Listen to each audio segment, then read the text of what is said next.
Wow. Kasus dugaan pelecehan dan pengancaman disertai kekerasan terhadap istri Irjen Verdi Sambo, Kadif Propam nonaktif, kini dijadikan satu dengan laporan dugaan pembunuhan berencana Brigadir Yosua yang sejak awal ditangani Bareskrim. Kadif Humas Mabes Polri Irjen Dedi Prasetyo menyebut, meskipun ada 2 laporan polisi soal kematian Brigadir Yosua telah diambil Bareskrim Polri, penyidik Polda Metro Jaya dan Polres Metro Jakarta Selatan tetap dilibatkan di tim khusus. Dugaan pelecehan dan pengancaman serta kekerasan terhadap istri Verdi Sambo telah naik ke tahap penyidikan. Ya, dijadikan satu agar efektif dan efisien dalam manajemen penyidikan dan mempercepat pembuktian, ujar Kepala Divisi Humas Polri Irjen Dedi Prasetyo dalam pesan singkat kepada Kompas TV. Awalnya, Bareskrim Polri mengusut dugaan pembunuhan berencana terhadap Brigadir Yosua yang dilayangkan kuasa hukum keluarga. Sementara, Polda Metro Jaya menangani dugaan pelecehan dan pengancaman serta kekerasan terhadap istri Irjen Verdi Sambo. Namun, kini semua dugaan tindak pidana yang terjadi di rumah dinas Irjen Verdi Sambo resmi ditangani Mabes Polri. Di sisi lain, Lembaga Perlindungan Saksi dan Korban LPSK juga ikut andil dalam kasus ini. LPSK menyebut mengalami kendala dalam penggalian informasi dari pihak keluarga almarhum Brigadir Yosua, yakni sulit berkomunikasi dengan keluarga Brigadir Yosua lewat pihak kuasa hukum. Kuasa hukum Brigadir Yosua dinilai punya persepsi keliru yang menganggap LPSK di bawah Polri. Ketua LPSK menegaskan lembaga ini independen dan tidak dapat diintervensi.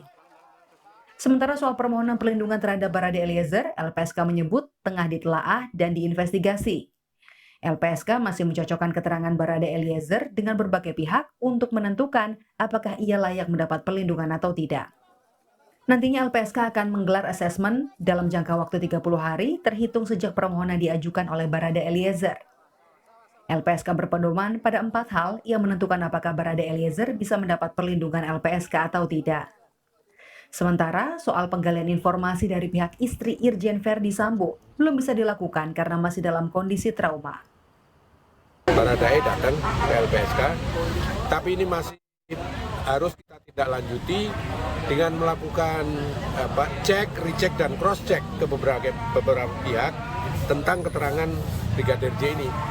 Jadi sampai sekarang juga belum bisa ditentukan apakah Brigadir J bisa menjadi terlindung LPSK atau tidak karena masih ada proses. Baradae maksudnya? Baradae. Permohonan Barade Eliezer ini pun ditanggapi kuasa hukum keluarga Brigadir Yosua.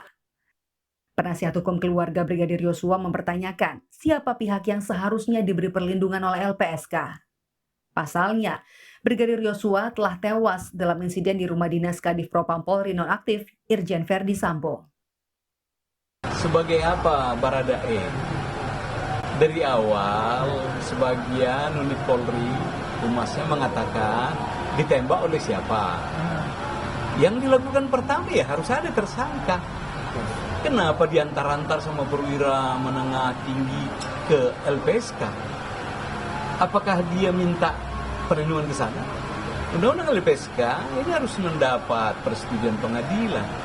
Tiba-tiba ujuk-ujuk ke sana. Terakhir informasi juga keluarga iya, keluarga beliau juga minta di sana. Tinggal LPSK ini menerima atau tidak? Karena ini akan menyangkut security approach, penyelidikan di sana, biaya negara untuk itu. Sementara itu, Senin ini Komnas HAM mengagendakan pemeriksaan lanjutan untuk mengungkap kasus kematian Brigadir Yosua.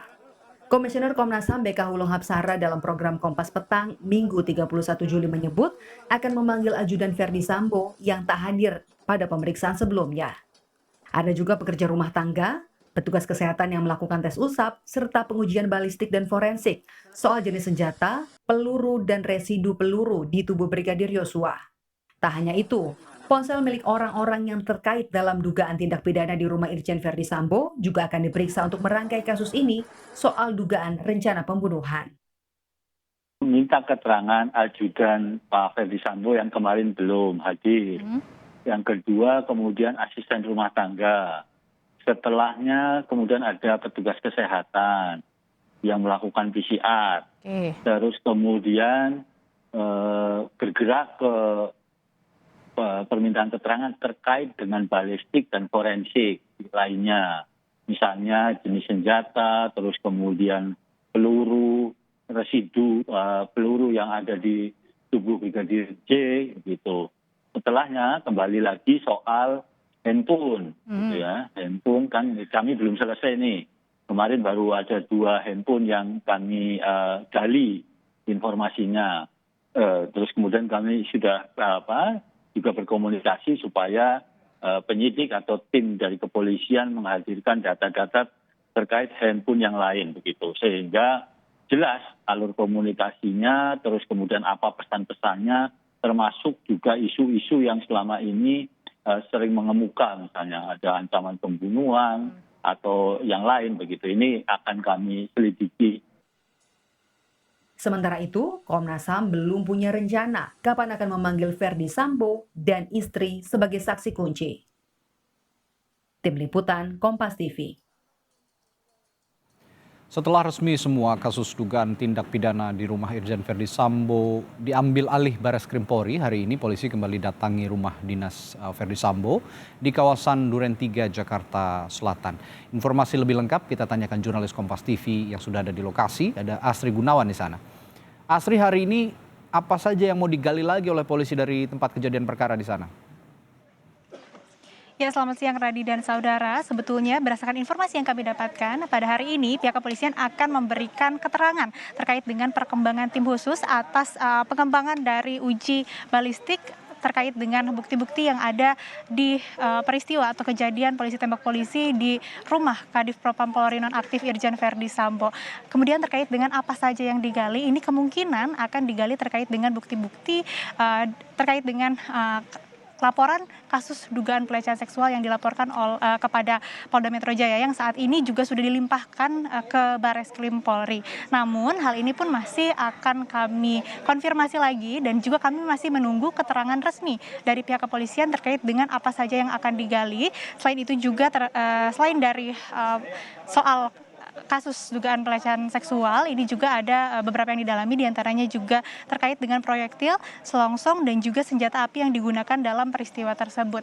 Namun hal ini pun masih kami tunggu dan kami akan mengkonfirmasi kembali terkait dengan hal tersebut hingga nanti akan adanya keterangan resmi dari pihak kepolisian. Dan tadi pun Radi dan saudara sempat kami pantau sejak pukul 10 pagi tadi sudah hadir beberapa dari pihak kepolisian, diantaranya Dirtipidum Polri yaitu Brigjen Pol Andirian, kemudian Kadif Humas Polri Irjen Pol Dedi Prasetyo, kemudian juga ada Kabares Krim Polri Komjen Agus Andrianto. Sehingga pada saat ini kami masih menunggu terkait apa saja yang dilakukan di dalam rumah dinas Kadif Propam Polri nonaktif Irjen Verdi Sambo, dan juga kami masih menunggu terkait informasi terkini ataupun update terbaru dari olah TKP ataupun juga kegiatan yang dilakukan hari ini di TKP. Ya, Asri, dugaan pelecehan dan pengancaman serta kekerasan terhadap istri Kadif Propam nonaktif Irjen Verdi Sambo ini telah naik ke tahap penyidikan. Informasinya begitu dari pihak kepolisian. Berarti saat ini sudah ada tersangkanya ya, Asri ya?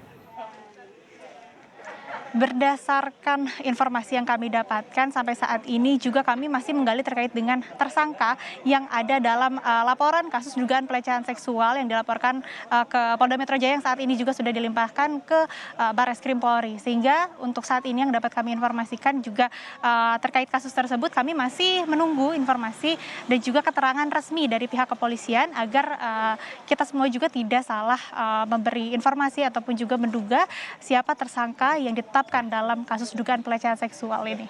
Radi. Baik, Asri Gunawan dari rumah dinas Irjen Verdi Sambo di Duren 3, Jakarta Selatan. Terima kasih.